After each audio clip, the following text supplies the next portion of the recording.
আসসালামু আলাইকুম। বিএনপির ৩০০ আসনের মনোনয়ন তালিকা চূড়ান্ত, বলেছেন তারেক রহমান।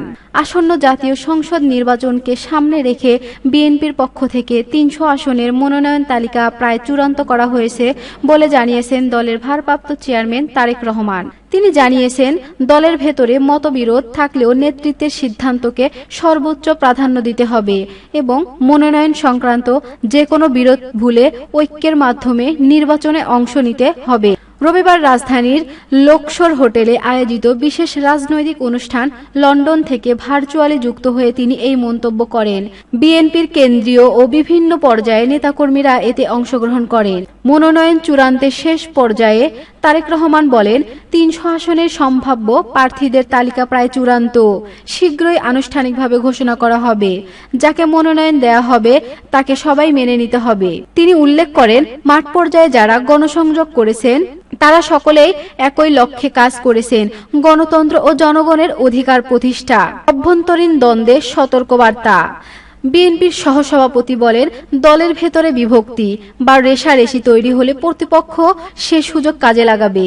তাই ব্যক্তিগত উচ্চাশাকে দলীয় স্বার্থের নিচে রাখতে হবে। তিনি আরো সতর্ক করে বলেন, গোপনে স্বৈরাচারী শক্তি সক্রিয় হয়েছে।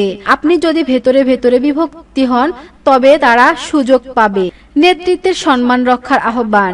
তারেক রহমান দলের প্রতিষ্ঠাতা ও বর্তমান নেতৃত্বের প্রতি সম্মান রক্ষার আহ্বান জানিয়ে বলেন, স্বাধীনতার ঘোষক ও মাদার অব ডেমোক্রেসির প্রতি অসম্মানজনক আচরণ কোনোভাবেই গ্রহণযোগ্য নয়। এমন কিছু করবেন না যাতে সাধারণ সমর্থক বিব্রত হয়। জনগণের পাশে থাকার নির্দেশ। তিনি কর্মীদের জনগণের পাশে সরাসরি যোগাযোগ বাড়ানোর উপর গুরুত্ব দিয়ে বলেন, ভোট দিলে ধানের শীষে দেশ গড়ব মিলেমিশে। এই বার্তাটি মানুষের মাঝে ছড়িয়ে দিন। তার বক্তব্যে পরিষ্কার ছিল, নির্বাচনে বিজয়ের জন্য মাঠ পর্যায়ের গণসংযোগ ও সংগঠনের শক্তি বাড়ানোই মূল কৌশল। আগামী জাতীয় সংসদ নির্বাচনে সময় মতো অনুষ্ঠিত হবে কিনা এই প্রশ্ন তুলে ধরেন তিনি। তারেক রহমান বলেন, বর্তমান রাজনৈতিক পরিস্থিতিতে প্রশ্ন উঠেছে, নির্বাচনের সময়সূচি ঠিক থাকবে কিনা। বিভিন্ন অপশক্তি যেন সুযোগ নিতে না পারে সে বিষয়ে সতর্ক থাকতে হবে। তিনি বলেন, দেশের বিভ্রান্তিকর তথ্য, সংঘাত ও অপপ্রচার ছড়ানো হচ্ছে ভোটে অংশগ্রহণে বাধাপ্রাপ্ত করার জন্য। কৌশল আর অপকৌশল এই দুইয়ের পার্থক্য বুঝতে না পারলে ভুল সিদ্ধান্ত দেশের জন্য বিপজ্জনক হতে পারে। আমাদের বিবেচনা করে এগোতে হবে। রাজনৈতিক বিশ্লেষণ করে তিনি বলেন, রাজনৈতিক বিশ্লেষকদের মতে বিএনপি এবার বয়স, জনপ্রিয়তা, মাঠ পর্যায়ের গ্রহণযোগ্যতা, সামাজিক ইমেজ, নির্বাচন পূর্ব কৌশল বিবেচনায় মনোনয়ন দিচ্ছে।